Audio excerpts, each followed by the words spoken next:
1 Samuel, capítulo 17. Nesse nós estamos aqui, até antes nós estávamos aqui, é o mesmo texto, né? Mas foi tudo mensagens diferentes e é o que Deus coloca em nosso coração, né? Então a gente compartilha aquilo que Deus acrescenta em nossas vidas, né? Então, irmãos, me perdoem. De novo, 1 Samuel 17, tá? Do verso 39. Verso 38. 1 Samuel 17, 38. Isso. Nos diz a palavra do Senhor. E Saul vestiu a Davi das suas vestes e pôs-lhe sobre a cabeça um capacete de bronze. Vestiu de uma couraça. Uma versão. E Davi cingiu a espada sobre suas vestes e começou a andar. Porém nunca havia experimentado. Então Davi disse a Saul: não posso andar com isso, pois nunca o experimentei, ou não estou acostumado. Gostei disso daqui. E Davi tirou aquilo sobre si. Vou fazer por aqui. Então tomou na mão o seu cajado, escolheu do ribeiro 5 seixos lisos e pô-los no alforje de pastor que trazia, a saber, no surrão, e tomando na sua mão a sua funda, foi-se chegando-se ao filisteu. O filisteu também vinha se aproximando de Davi, tendo na sua frente seu escudeiro. Quando o filisteu olhou e viu a Davi, desprezou-o, porquanto era mancebo, ruivo e de gentil aspecto. Cada palavra é importante. Disse o filisteu a Davi: sou eu algum cão para tu vires a mim com paus? E o filisteu pelos seus deuses amaldiçoou a Davi. Disse mais o filisteu a Davi: vem a mim e eu te darei a tua carne, as aves do céu e as bestas do campo. O próximo. Davi, porém, lhe respondeu: tu vens a mim com espada, com lança, com escudo, mas eu venho a ti em nome do Senhor dos exércitos, o Deus dos exércitos de Israel, a quem tens afrontado. Próximo versículo.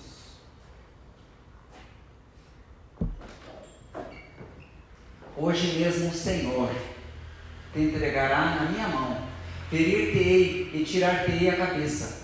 Os cadáveres do arraial dos filisteus darei hoje mesmo às aves do céu e às feras da terra, para que toda a terra saiba que há Deus em Israel.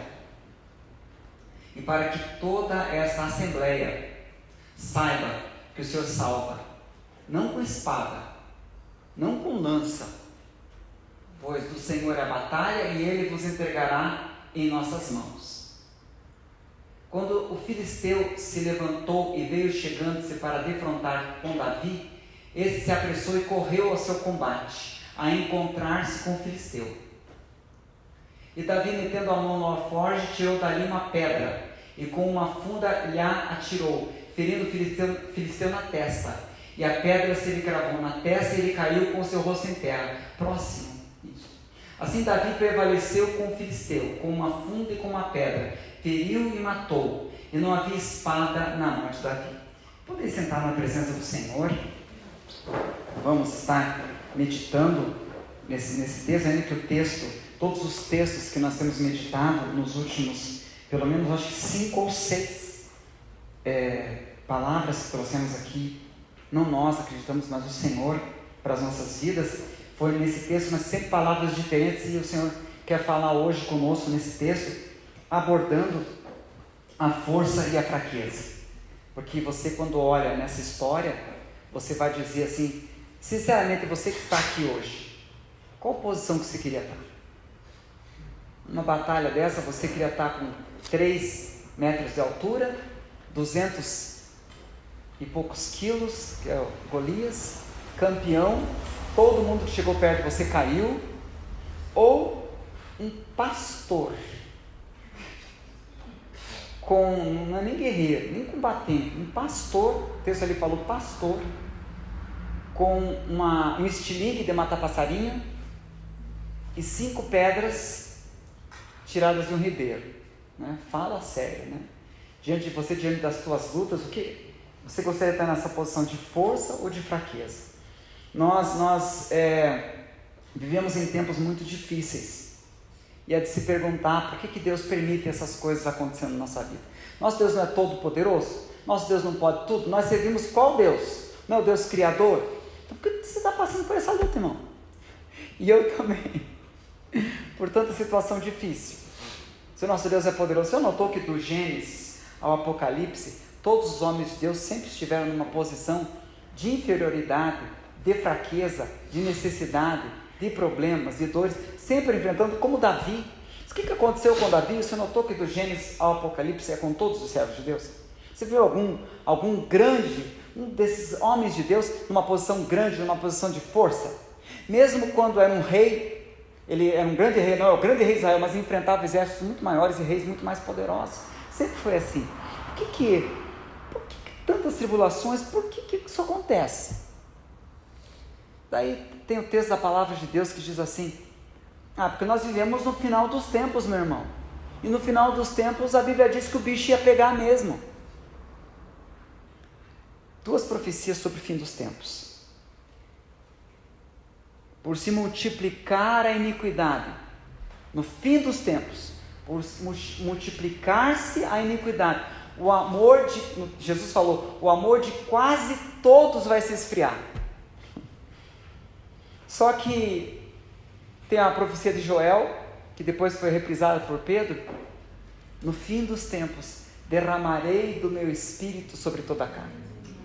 Claro, a gente diz aleluia, mas aí que tá, mas Senhor, peraí Senhor, o Senhor vai ter que decidir.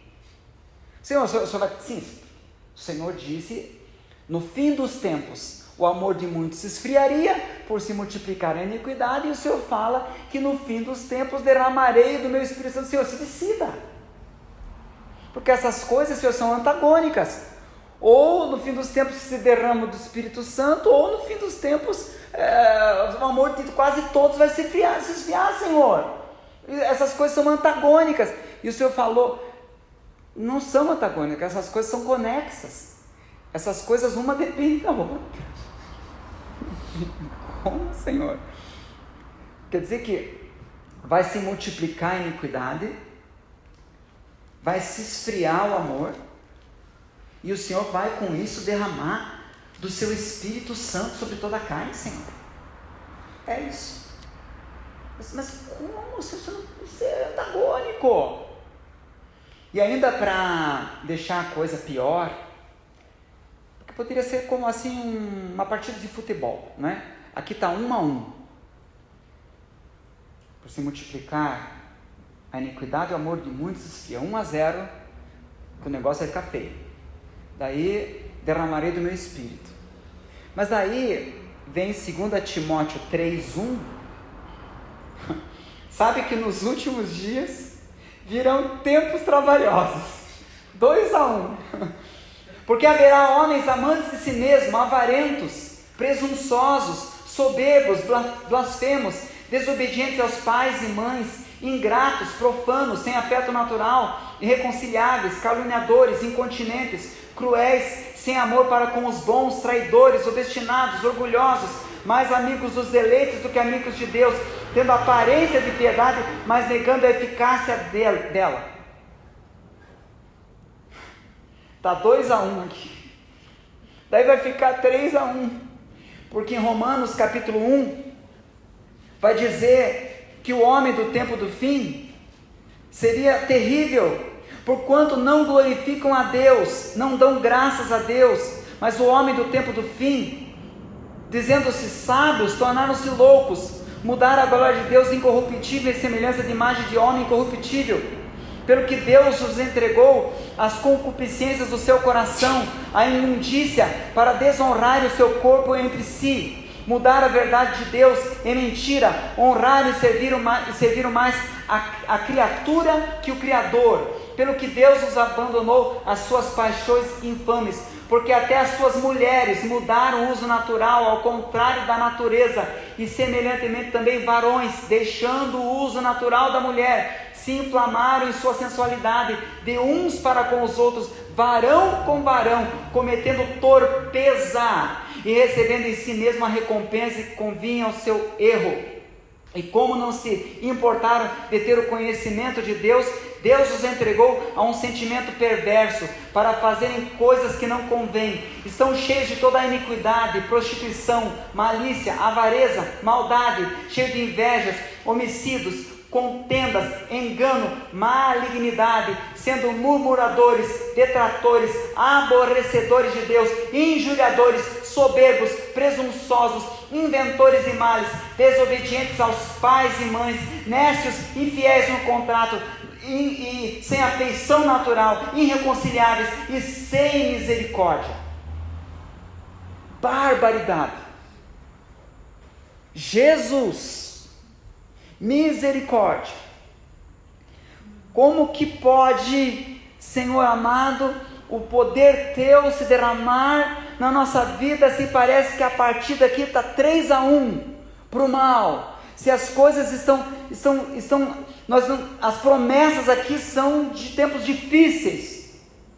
Estamos como Davi diante do Golias da vida. De há muito, meus queridos irmãos, Deus tem de uma forma propositada enfraquecido o homem. Não é o diabo quer fortalecer o homem. Deus tem de há muito tempo procurado enfraquecer o homem, enfraquecer você que está aqui, enfraquecer o povo do Senhor mesmo. Nesse contexto aqui que nós lemos, procurou-se fortalecer Davi. Então foi dado a ele uma armadura. E daí Davi não estou acostumado e tirou a armadura. O fortalecimento que tentou-se. E daí Deus pega já e começa a caprichar nessa tendência divina de diminuir as forças do ser humano e do seu exército cada vez mais de forma proposital. Porque ele pega um menino que, segundo Jessé, era o menor da sua casa, que era Davi. Pegou o menor, coloca ele diante da batalha e não dá alguém grande, não, ele dá um gigante. Ele dá um gigante preparado em guerra, e Davi era um pastor. Ou seja, ele pega aquilo que é pequeno, aquilo que é fraco, e vai enfraquecendo mais ainda. Porque ele pega esse menino, que Jessé, o pai dele, disse, o menor, falta o menor, pega esse menor, coloca diante do gigante, num vale de Elá, para ele lutar e guerrear com aquele gigante. Daí tenta dar uma forcinha, uma ajudinha humana para ajudar aquele menino, e a armadura não cabe. E daí, poxa, mas se eu tivesse aí, mas dá uma espada pelo menos, sei lá, dá alguma coisa para ele. Ele está com uma seta de matar passarinho, isso aí dá para matar passarinho. E daí ele vai, Davi, olha como Deus começa a usar o menor. Porque Davi desce a um ribeiro. Ribeiro é um pequeno rio. É só coisa pequena no texto. O pequeno está bombando. Ele desce a um ribeiro. E diz o texto ali que nós lemos, que ele pegou seixos. Seixos são pedras pequenas. Ele só começa a pegar coisas pequenas.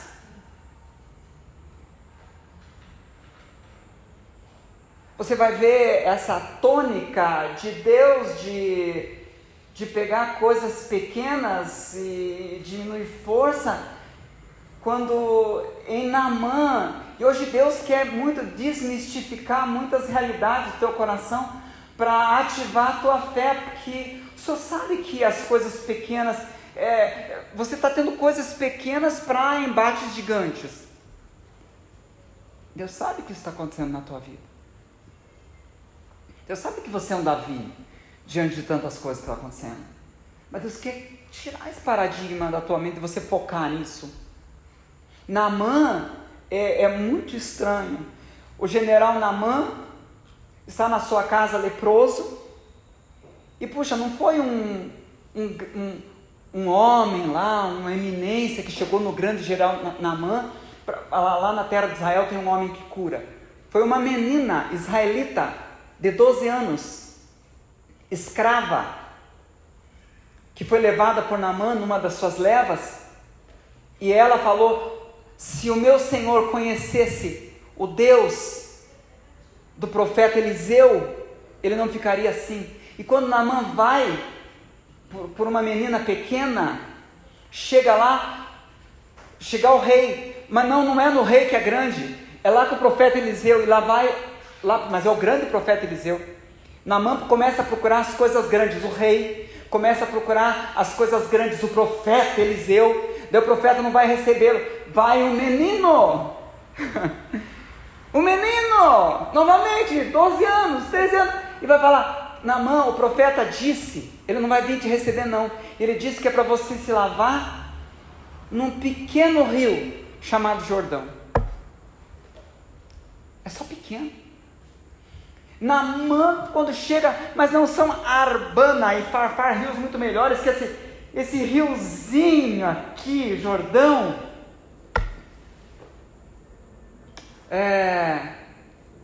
E não é um general, um co-general do grande general Naamã que chega para ele falando, incentivando ele a obedecer, não. É os meninos que carregavam o escudo, a lança, meninos de 12, 13 anos que chegam para Naamã e falam: se o profeta te pedisse algo difícil, tu não faria, mas quanto mais só se banhar nessas águas. Deus só usa coisa pequena nessa palavra. Meu Deus! Deus quer usar as coisas pequenas na tua vida para fazer coisas grandes, meu irmão, e você não pode desprezar o dia dos pequenos começos. As coisas pequenas. O Senhor diz: você está desprezando o poder dos teus joelhos. Você está dizendo: se eu tivesse dinheiro, se eu tivesse condições, se eu tivesse faculdade, se eu tivesse isso. Você tem um par de joelhos.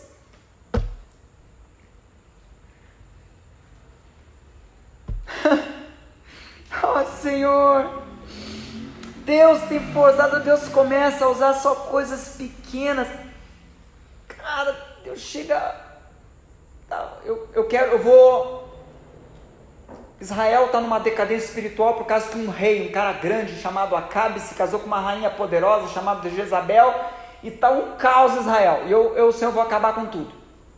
Beleza, Senhor, então pega assim, um grande general, um grande exército, muita gente, né, Senhor? Não, vou pegar Elias, é aquele cara lá. Mas, Senhor, aquele cara é tão pobre, que nem genealogia foi contada na Bíblia. Quanto mais genealogia, mais a pessoa é nobre. Elias, o tesbita, de uma aldeiazinha chamada Tesbe. O cara não tem o tostão no bolso, Senhor.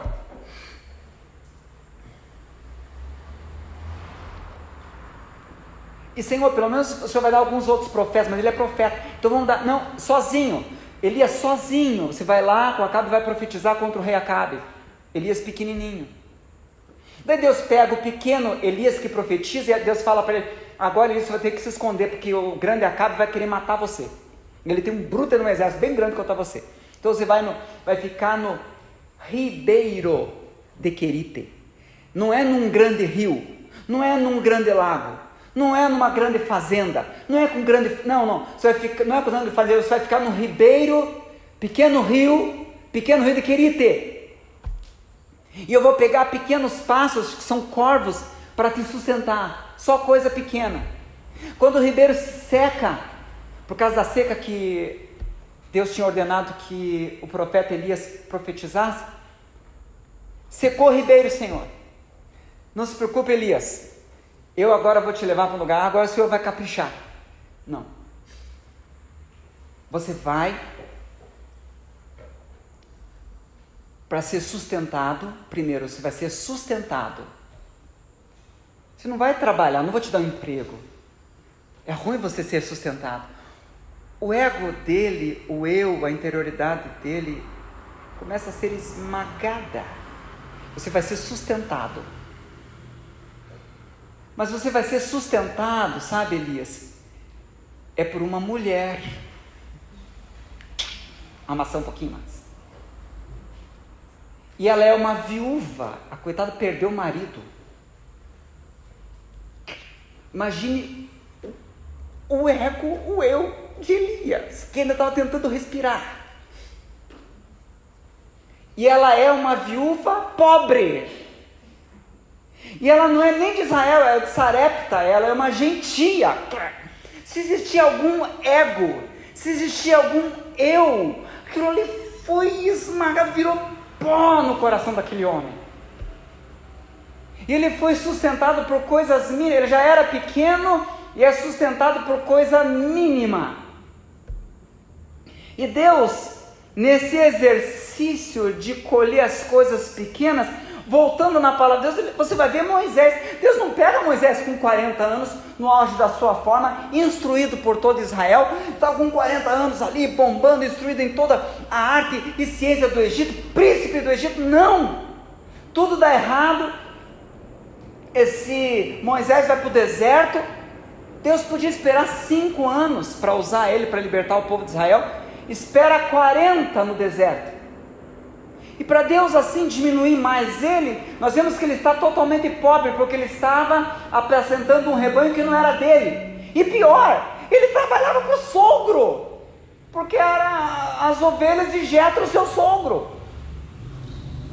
Quer dizer, é a coisa pequena que vai apequenando e vai diminuindo mais a pessoa, que vai ser usada para uma grande obra, que precisaria de grandes recursos e de grandes coisas para, enfim, fazer aquela vontade do Senhor. Josué, eu já vi um irmão, Josué capítulo 1, o jovem Josué, daí ele fazia um culto de jovens, pregando para os jovens, o jovem Josué.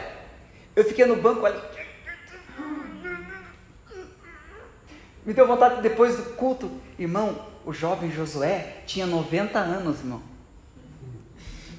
porque em capítulo 1, Josué tinha 90 anos, ele tinha 40 anos quando começou a saída do povo do Senhor. Eles ficaram 40 anos, depois teve aquele período, ele estava com 90, e Deus chama ele a fazer a tarefa de introduzir o povo na terra prometida. Quando morre Moisés, o coração dele estava quebrado, o pior momento. Essa tônica de Deus é com Gideão. Você vai ver que isso se torna assim, letras garrafais de Deus. Parece que Deus está jogando no outro time, porque é muito provocativo. Com Gideão, quem Deus pega? Gideão, você vai libertar o povo. Eu te escolhi para libertar o povo. Mas é que eu sou o menor, a minha família é mais pobre, da tribo mais mequetrefe, que era Manassés. Ou seja, eu sou o Zé Mané, o povo. Você entendeu? Não, mas daí ele toca o chofar, um chofar de guerra, e daí vem 22 mil pessoas para lutar, para libertar dos midianitas, que tinham um exército de 132 mil homens de guerra. 22 contra 132, o negócio não ia ser muito fácil, mas isso ainda tinha uma esperança. Mas parece que Jeová estava jogando no outro time, porque Jeová chega assim: Gideão tem jeito demais, diz para os covardes ficarem, voltar para casa.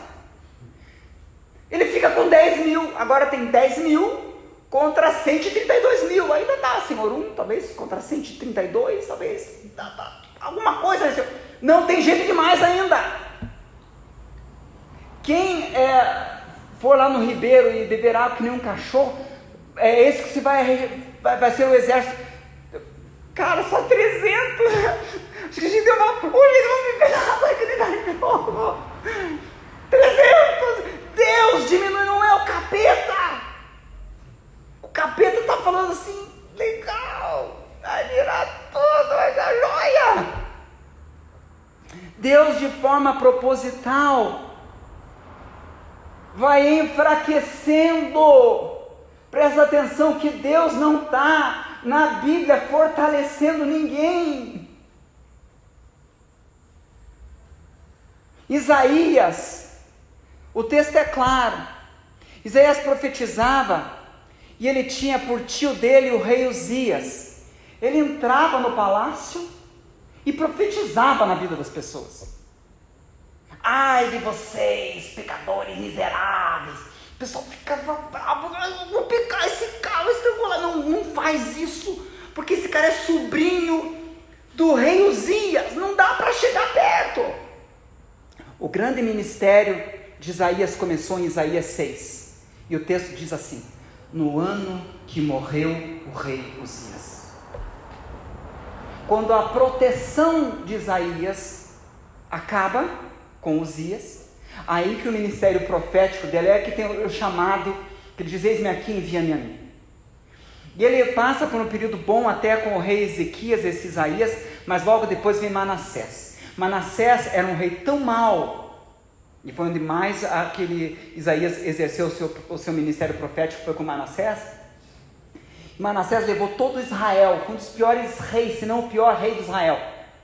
E esse Manassés gostava tanto de Isaías, gente, mas tanto, que ele queria ter 2 Isaías, de tanto que ele gostava. Daí ele pegou um tronco vazio de uma árvore, um tronco oco, colocou Isaías ali, e mandou que os seus soldados serrassem Isaías ao meio. Daí eles serraram, daí ele tinha 2 Isaías, de tanto que ele gostava de Isaías. Hebreus fala, foram cerrados ao meio. O homem já é fraco, o homem já é mortal, o homem é uma nuvem, é uma erva que seca, nós somos vasos de barro. Nós somos pessoas frágeis no corpo, na alma, no espírito. Vivemos nesse mundo cercado dessa gente, de 2 Timóteo 3 e Romanos 1.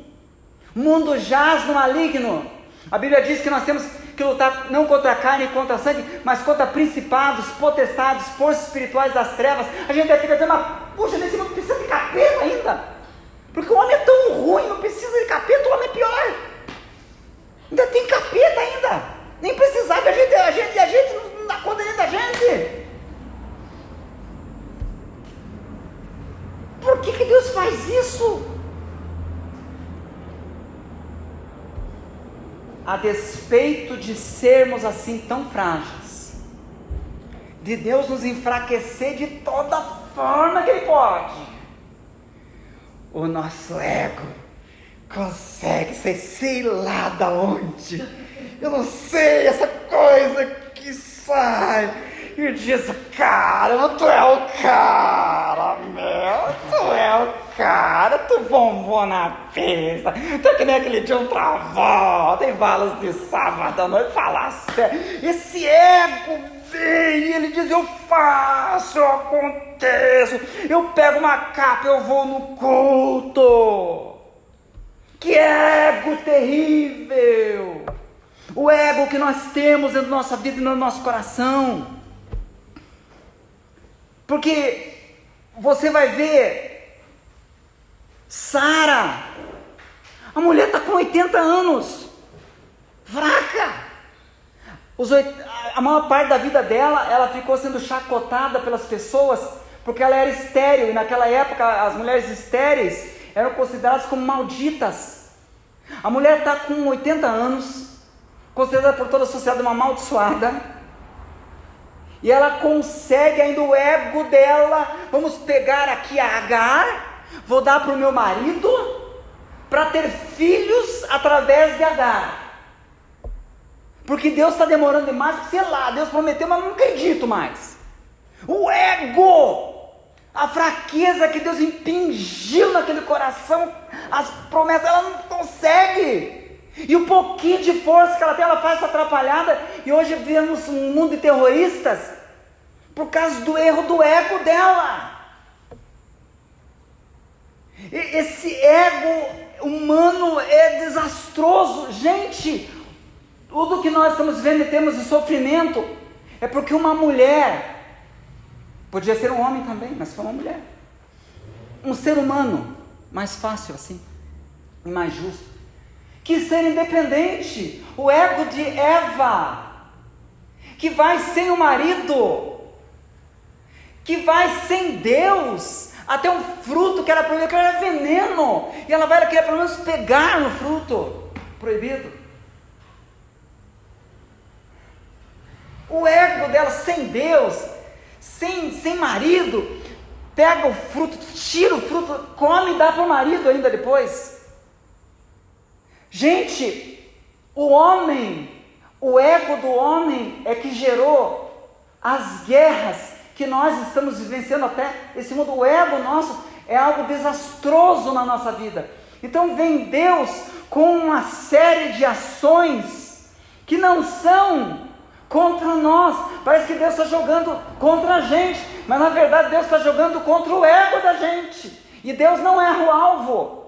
Hoje eu estava barbeando e daí Deus falou para mim assim: a minha guerra não é tanto contra o diabo, porque a Bíblia fala que é o diabo vosso adversário, mas eu não erro o alvo. A minha guerra é contra o eu do ser humano, que mesmo na igreja, mesmo crente, quer se deslavorar e fazer as coisas sem a minha pessoa, sem a minha presença, sem a minha direção, sem o meu aval, sem saber se é dessa maneira que eu quero tratar na família, sem se é dessa maneira que eu quero administrar as finanças.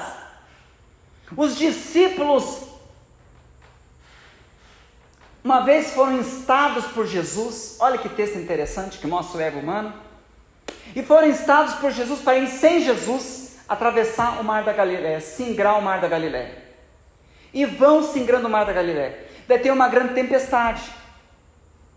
Diz o texto que Jesus vai andando sobre as águas, e Jesus queria até o barco. O texto de Marcos, capítulo 6, verso 48, diz bem assim, que Jesus queria passar-lhes à frente. Eles começam a remar mais desesperadamente quando vem Jesus. E é bem a figura nossa. O vento, Deus é obrigado a aumentar o vento para paralisar eles, a fim de que Jesus possa ir à frente do barco. É uma figura para nós, é o nosso coração.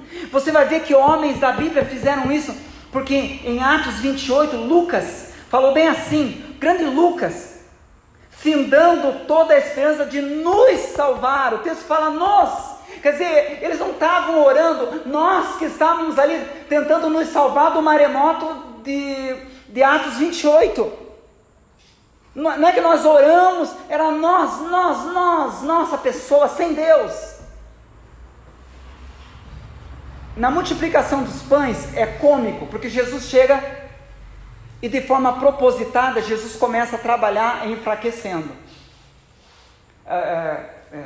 Jesus chega assim, você, como é teu nome? É Judas Iscariotes, você vai ser o tesoureiro. Dinheiro é poder, todo dinheiro ia com Judas. Caixa 2, caixa 3, caixa 4. Nunca tinha dinheiro. Jesus deixou a bolsa com dinheiro com Judas. Ótimo tesoureiro.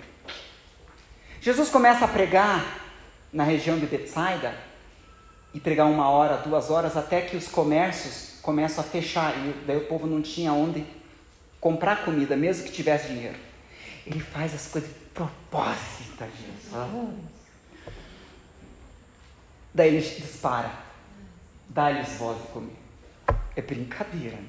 Se eu tivesse falado, Jesus, tu tá brincando, tu deixa a bolsa com Judas.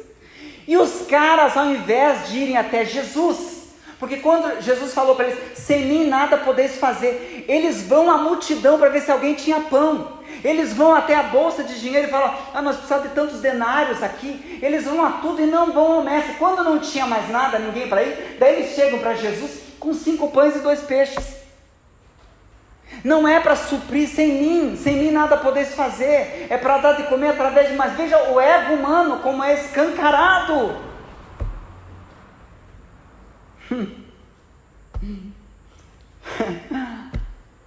O ser humano como tem essa tendência terrível.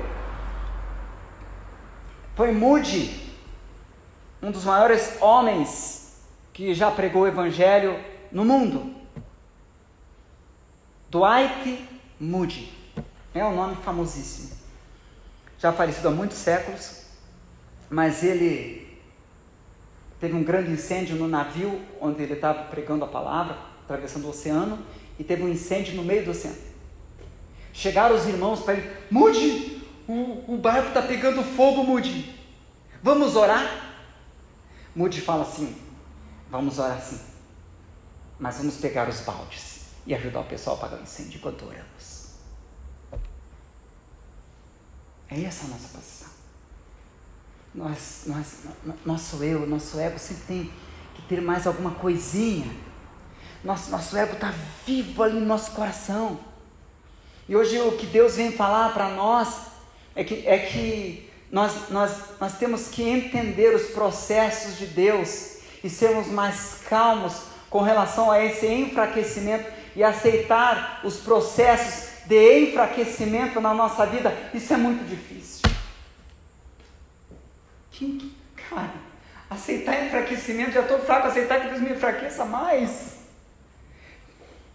Quer dizer que o Senhor quer piorar para melhorar?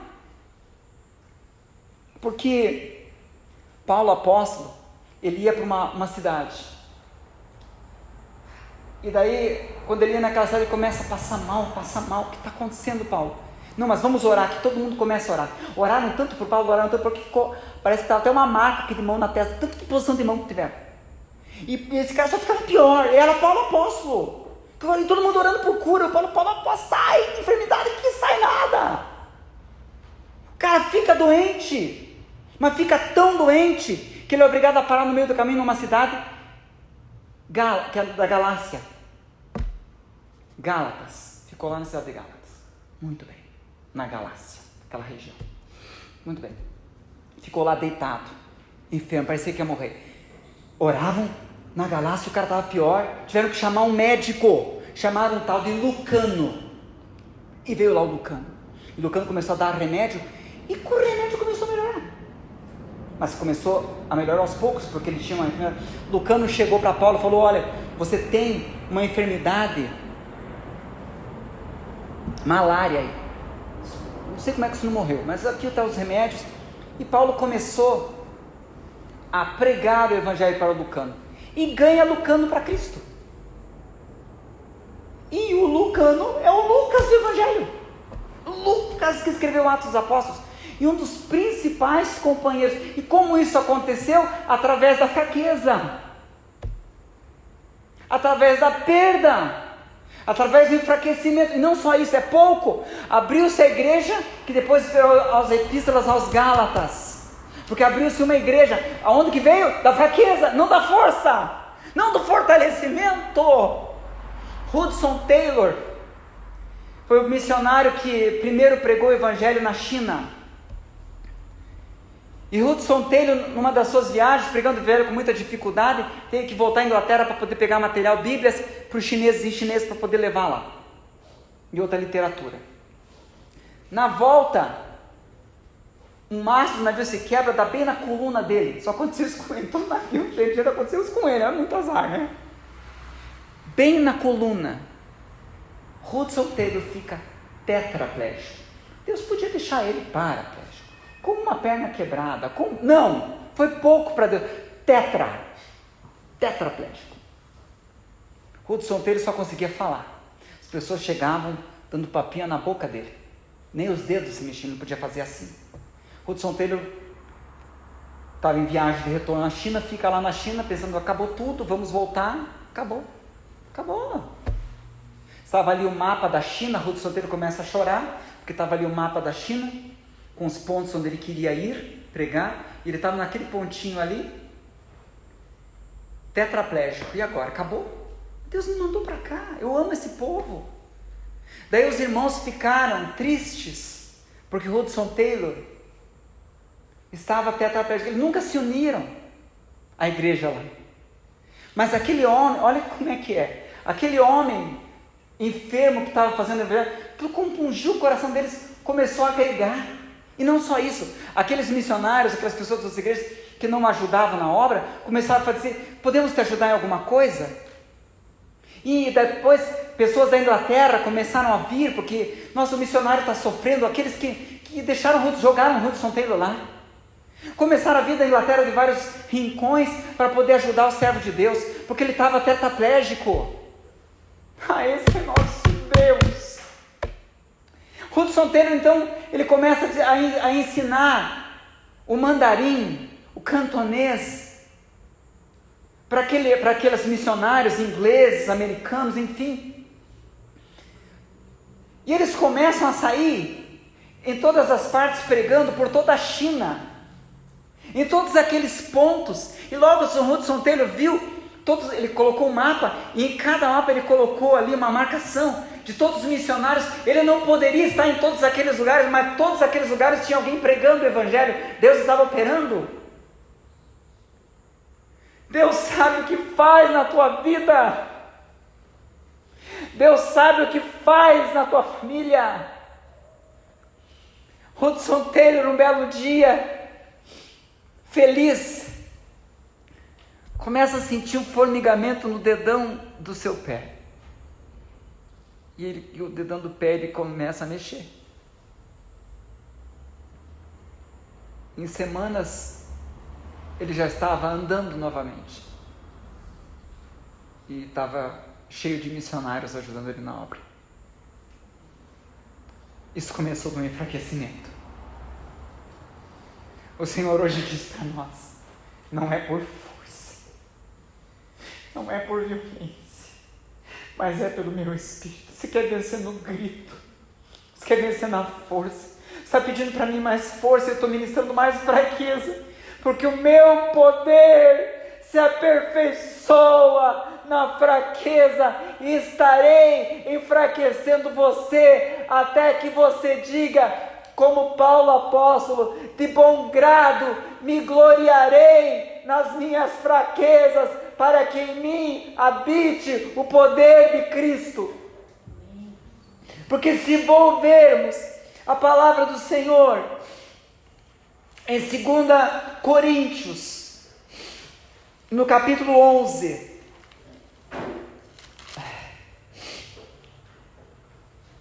verso 24: eu, Paulo, recebi dos judeus 5 quarentenas de açoites menos 1.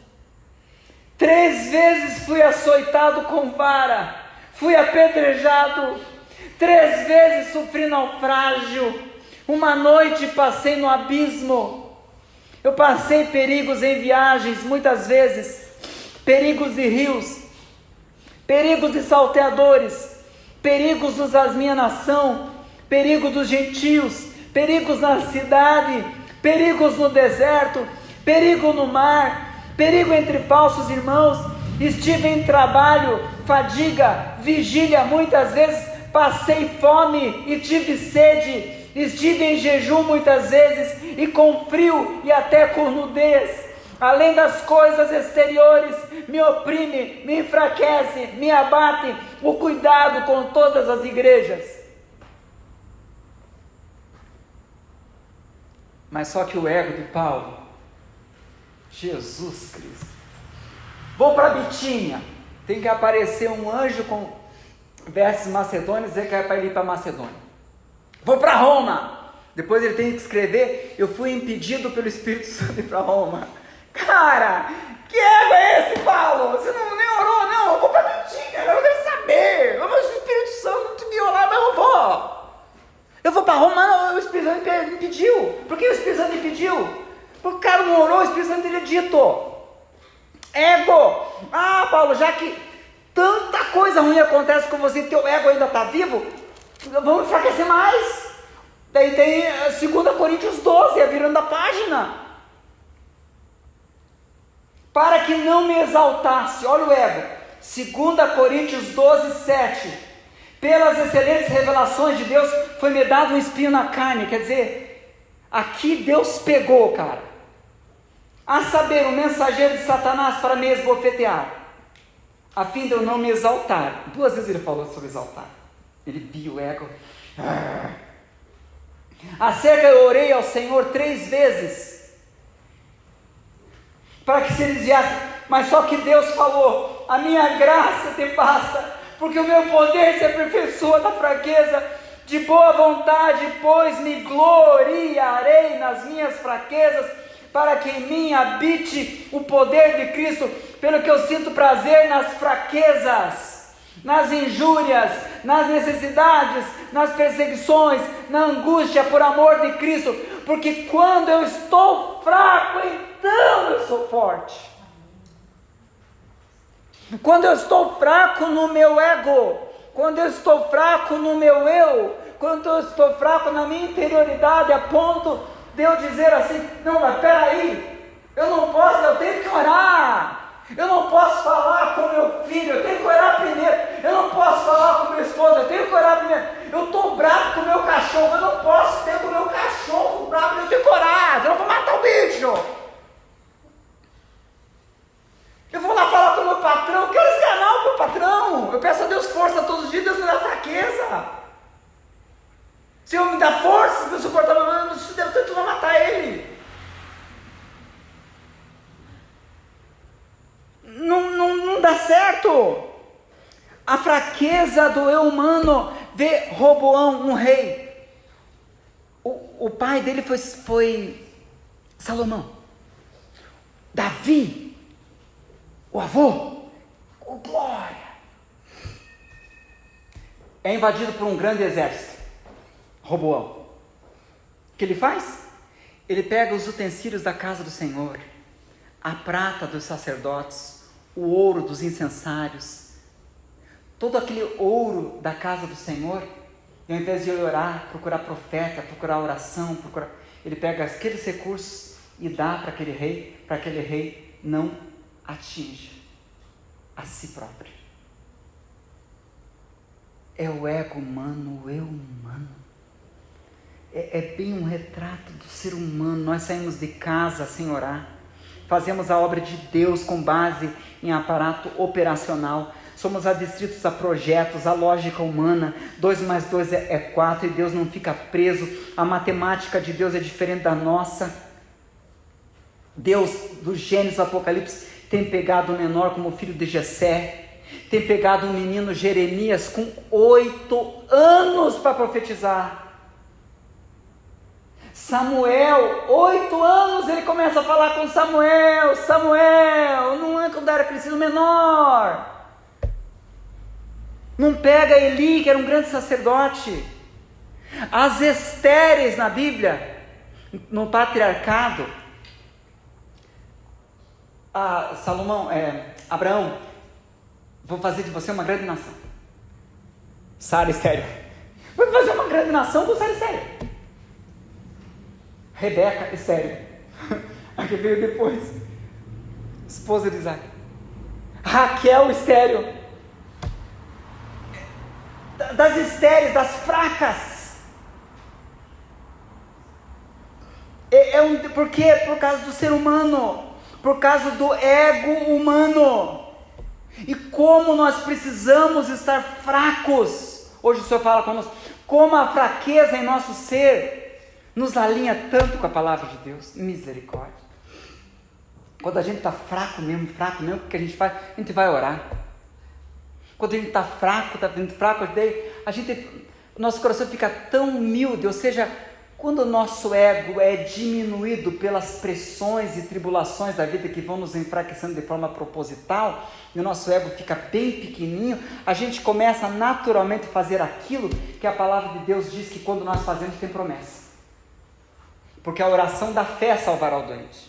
Pedi, dar-se-vos-á. Daí a gente está fazendo, mas aí as coisas ficam amarradas, ficam pesadas, fica difícil, o crente começa a orar. O crente começa a jejuar. Não jejuava, o negócio apertou. O salmista diz, na minha angústia clamei ao Senhor. Antes não. Antes eu fazia, mas eu fui angustiado, agora eu estou orando. Hoje o Senhor quer falar conosco como essa tribulação, na verdade, será que isso é um mal que está acontecendo na tua vida mesmo? Paulo dizia, eu me glorio nas tribulações, sabendo que a tribulação produz paciência, paciência, experiência, experiência, esperança, ou seja, a tribulação está gerando em meu ego paciência, esperança, e até o amor de Deus é derramado em meu coração pelo Espírito Santo que me é dado. Quando Paulo vai para uma prisão, isso está em 2 Timóteo, ele desprezou, quando ele estava na sua força, João Marcos. João Marcos amarelou no meio do caminho e não quis seguir com Paulo na segunda viagem missionária por causa dos apedrejamentos, das perseguições. E Paulo disse, com esse João Marcos eu não viajo, porque esse cara é um Zé Mané, ou Mané do Zé. E daí se apartou. Quando Paulo está muito fraco, com frio, na prisão onde ele ia morrer, em 2 Timóteo, ele chega e fala, traga João Marcos, porque ele me é muito útil na obra. Quando ele fez isso, quando o ego dele estava pequenininho. Estamos falando de pessoas como Paulo apóstolo. Esse mal existe, gente, na vida da gente. É isso que Deus quer internalizar e aquietar o coração de todos nós com uma mensagem muito madura. É uma mensagem madura de um pai para chegar para nós e dizer assim, na vida, meus filhos, é Deus falando conosco, existem bênçãos malditas e maldições benditas. Bênção maldita, o pastor Pascoal Piragini disse numa das suas pregações que quando ele estava num avivamento com 14 anos, avivado, querendo Deus mais que o ar que respira, o pai dele enricou. O pai dele, Henrique, a primeira coisa que faz, casa na praia, já não ia mais para culto de sábado, culto domingo, passava a semana inteira trabalhando, ia pro... E daí o Pascoal Piragini ficava desesperado, porque aquela sede de não estar na praia, de estar lá com Deus. E o pai dele deixou aquele bênção maldita. Quantos de nós podemos dizer, vim a Deus pela dor? Maldição bendita. Muitas mãos se levantaram. Está vendo? Então, essa fraqueza que está diante de vocês, por exemplo, eu com outro pastor, nós trabalhamos numa comunidade lá em Pinhais. Hoje é uma comunidade abençoada, chamada Comunidade Alcance de Pinhais. O pastor de lá, que é o pastor Milton, que a gente trabalhava junto, um dia o pai dele ficou com câncer, ele não era nem crente. O pai dele ficou com câncer. Daí o que aconteceu? A família toda não queria saber de Deus. As pessoas começaram a ir orar. E daí chegava lá o pastor, podemos orar pela tua família, pelo teu ente querido que está acamado? Não era pastor Milton na época, não era nem convertido. Claro, né? Toda oração é bem-vinda. Nós somos católicos. E toda a família católica... Mas você é bem-vindo, venha para cá e pode orar. E mais vendo gente orar.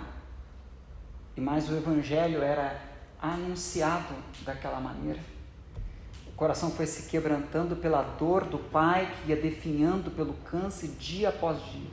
Desenganado dos médicos naquele ambiente de dor, a solidariedade da igreja foi entrando no coração. O evangelho, não só falado, mas vivido pelas ações dos irmãos, foi tocando no coração da família, e a família começa a aceitar Cristo como Salvador.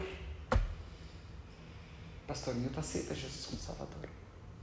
A sua família aceita Jesus como Salvador, a família inteira. O ente querido, Deus o leva para si.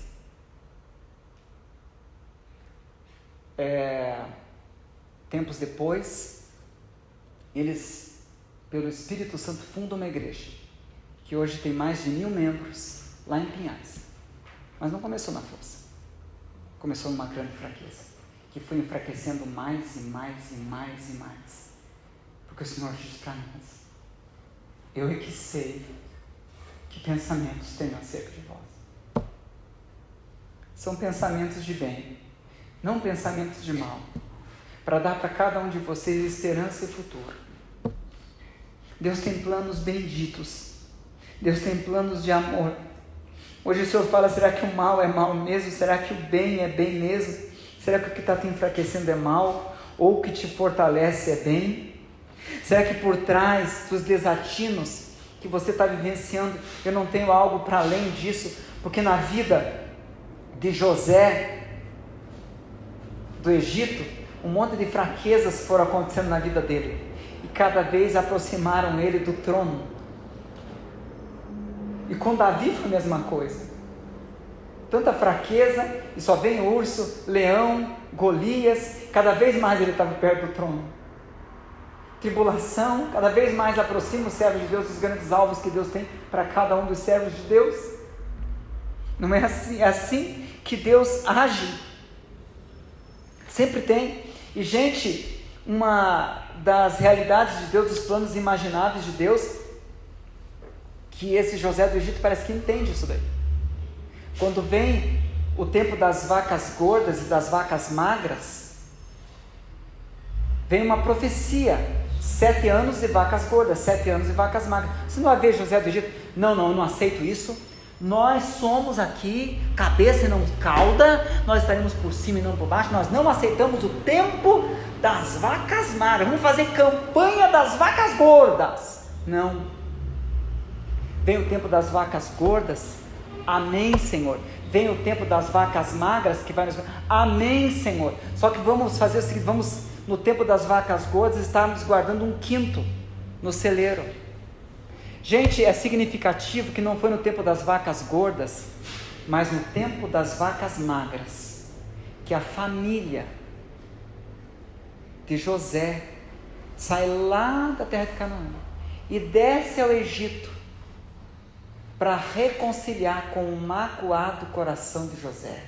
E ali ele acerta com a sua família, e a partir daquelas vacas magras, Israel começa a crescer na terra de Gósen, na foz do rio Nilo, no Egito, e começa a se tornar a grande nação de Israel. Hoje Deus fala para você, que a palavra fala em Jó 8, o teu começo será pequeno, mas aumentará grandemente. Do pior virá o melhor, porque como Deus fala, a vida do justo é como a luz da aurora, que vai brilhando mais e mais até ser dia perfeito. Você quer luz já? Você não aceita os dias dos pequenos começos. Você não aceita a fraqueza que vai te conduzir à força, porque vai diminuir o teu eu, e daí você vai saber a grande força que é o meu coração. A grande força que sou eu. Sabe, Deus é um Deus que não erra o alvo.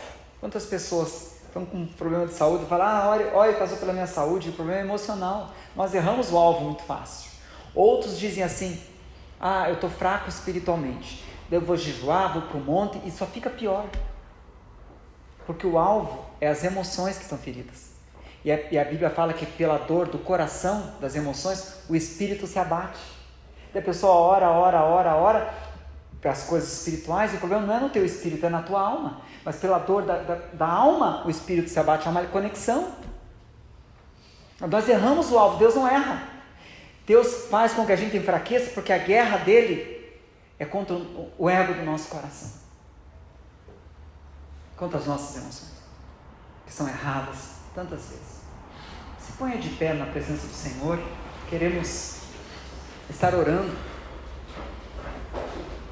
O poder de Deus que se aperfeiçoa na fraqueza é o título dessa mensagem. Ou o que é pequeno ou o que é grande. Hoje Deus falou aos nossos corações de uma forma muito intimista, muito íntima,